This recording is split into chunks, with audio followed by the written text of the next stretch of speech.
Hey, sippers, we got Judge Aaliyah Sabri. Please hit that like button when you come into the building.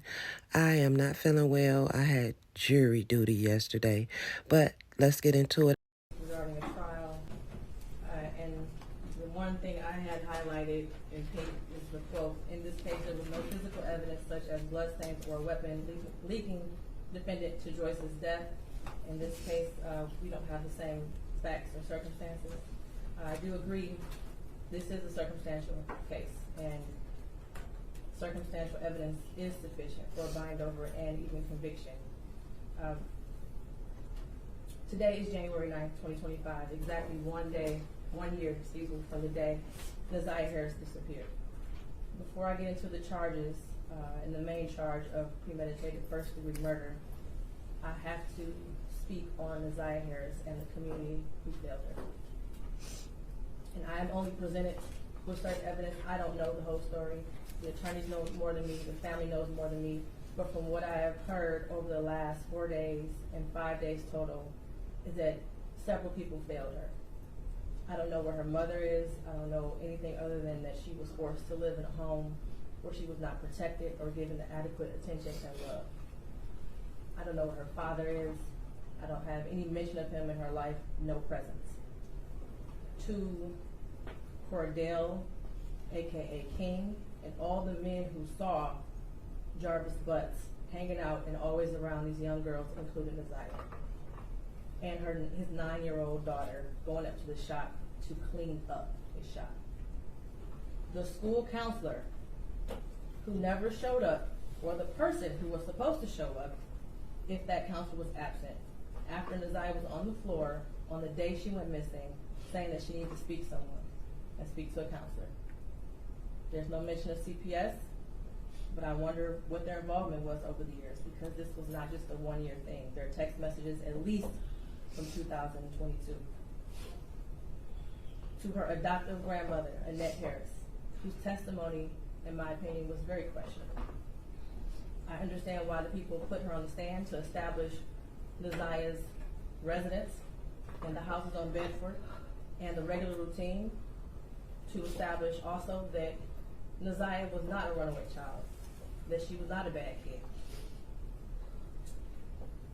I do believe she adopted Neziah. I do believe that she had 6 kids in the house. I believe that Neziah had on a dark hoodie the day she went missing, and that she had on red and black Nikes that day. What is hard to believe is that the defendant never came into the house as she testified. And there was also a minor that testified that he did as well. Text messages that show between him and Neziah that he did in the basement, saying he was going to the shower, stealing her panties. He was always lurking around that house and asking for Janiyah and Zaniyah, from what I know. I even thought about the breakfast routine and saying that all the kids like eating breakfast at school. Did they have a choice? I don't know. But to always send those girls up there to clean up the shop raises questions. And how were there 2 women in that house who have birthed the children themselves who did not notice that Neziah was pregnant, and I believe she was, and not having her period anymore? But then after hearing text messages today, begging Jarvis for pads as if she didn't have anyone else to give them for her. And what stood out the most was when Annette Harris stood on the stand, and she learned around 6 p.m. that Neziah did not come home from school, and said she looked around for her and decided to wait until the next morning to call the police. Without a tear, without emotion, or any expression of being devastated. And to her Aunt Shannon, who also showed no emotion, expression of being devastated from Neziah going missing. She stated that she had friends help look for Neziah, but was directed to just wait until the morning to call the police. A grown woman who likely suspected something strange going on didn't feel the need to call the police either. They were both able to go to sleep at night without hearing from Neziah or having any indication that she was coming home at night. and of course the defendant, who I will get to in a minute. I don't know who else failed Desire, but the community did. As far as the people establishing probable cause, I will focus on count 1, as it's been stated that there is no contention with counts 2 and 3. In count 3, I will amend based off of the motion and the testimony I heard that Desire was 12 and not 13 at the time that Jarvis Butts had sexual intercourse with her. The prosecution is correct. You do not have to have a body to establish first-degree premeditated murder. It would have been a much shorter exam had her body been found, but this is where we are. In the last 365 days, no text messages. We all heard today and yesterday that she was very active and frequently texted. No social media for a year. We heard through testimony that she was also active on social media. No phone calls, which she was also able to do according to testimony. No physical sighting of her by anyone. She never came back to school. No one has seen her. Medical records dated from July 2014 to October 2023 indicated that she had no life-threatening medical issues that would lead to a natural cause of death. The black hoodie found in the area of 7 Muhlenberg with her DNA and blood on it. The holes in the hoodie consistent with some sort of struggle, violence, or weapon being used. And we know that there were no holes in that hoodie when she wore it to school. We saw a picture of her in a black hoodie on her last day that everyone saw her. I do believe her grandma testified truthfully about the sweatshirt that she had on and that was practically new. And the border agent who said that no evidence of animals would have destroyed the clothing or the shoes to possibly lead to animals tearing up that hoodie. The clear glasses found in the blue Nissan the day after she went missing. The behavior of the defendant when he snatched those glasses. They looked exactly like the glasses she had on in her last picture, according to the witness. The shoes that her brother described as the same shoes that were found also in the area of 7 Muhlenberg near the hoodie. While this is still probable cause, the evidence all points to Jarvis Butts. His locations, him being seen with her last, the abortion searches, the abrupt silence between the two of them in text messages, and the constant lies he told throughout the entire investigation. And they were proven to be lies with text messages and other testimony.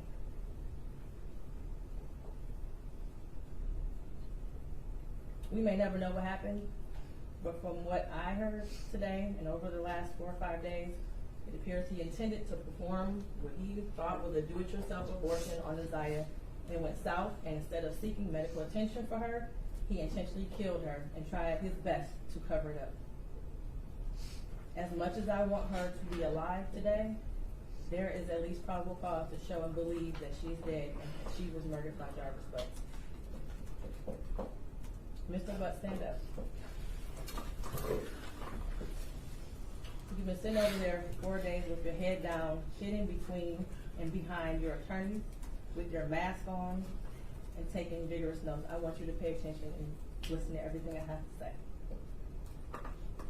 I have been trying to figure out for the last 5 days, you.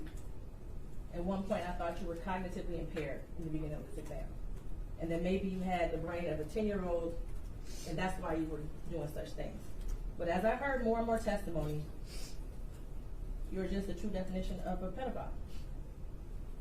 Watching you laugh and brag about all the women you have with different women and the children and the girlfriends, and making babies to groom them, and having them in your presence, cleaning up, quote, cleaning up your shop, and the little girls around you, has landed you here today. You groomed Isaiah. You played mind games with her. We all heard that. You controlled her emotionally. She was exposed to so much at such a young age. The text messages between you two were disgusting to hear. And to think that she had you saved in her phone as bae for life. Isaiah deserves so much more. And while I mentioned other people that failed her, Jarvis Butts, you are the monster in this whole picture. She did deserve love from her parents and everyone who was in her life. She was ignored, she was neglected, and you took complete advantage of that. She wanted someone to love her, and she will never know what that feels like. Your children deserve more.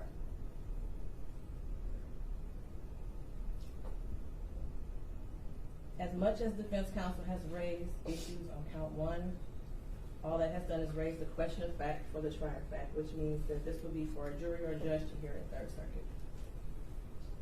I pray for the healing of all the victims and the young girls and possibly boys who have come into contact with you.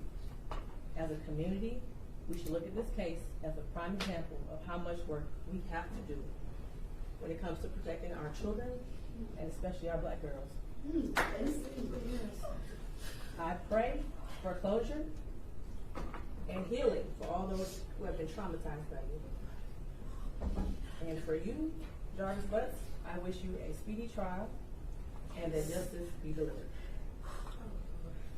Your bind over date is January 16th at 9 o'clock a.m. First, I want to say, excuse the noise in the background. My grandson is in class, and like I said, I didn't feel well, but I'm here. I had to do jury duty yesterday. I'm here. Anyway, excuse the noise. I knew through the testimonies that the judge was watching him. He hid behind his attorneys the whole time.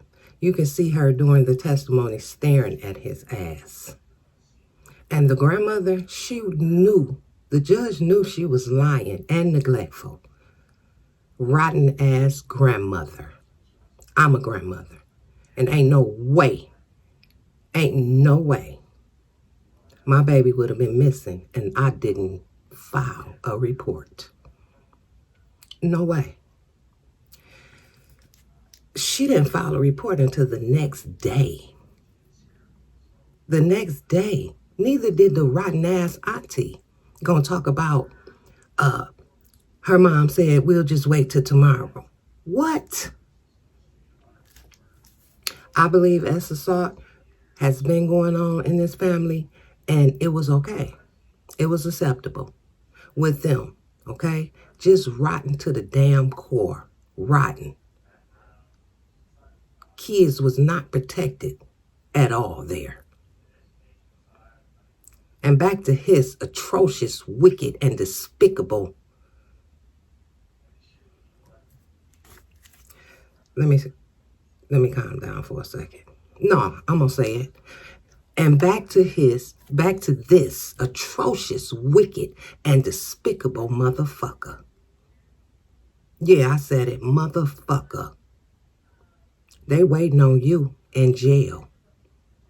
And he deserves everything that he's going to get.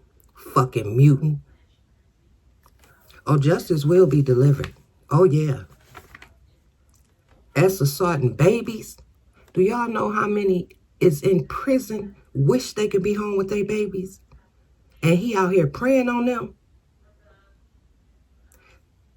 They gonna eat him. They got something for him. That's all I've been hearing, too. They waiting on him. And he knows it. Sitting there with his head down the whole time. Wouldn't even look up at none of them. Hiding behind an attorney. What you hiding for? You knew it was wrong. 42-year-old motherfucker. And allegedly, he tried to do an AB. Get rid of it. On his own. And they think things went wrong. Oh my God, I cannot imagine what that baby went through, y'all. I cannot imagine. This is horrible. It is horrible. This is, it's inhumane. It's horrible. And all of them need to be charged. The wicked ass grandmama, the stupid ass auntie, the unprofessional ass CPS workers, everybody that was in charge, everybody that knew, they all need to be charged. This baby should be home, going to school, and growing up. Y'all get in the comments and let me know what y'all think. Please like the video. I am trying to get my channel back monetized. We don't even talk about that. Please hit that like button. And you can support the channel. You can support the channel by hitting that like button, subscribing, and also Zelle. Okay, you will see that in the end of the video. Zelle diamond313@gmail.com. All of your donations is greatly appreciated and very well needed. Okay, I am retired. I live on a fixed income.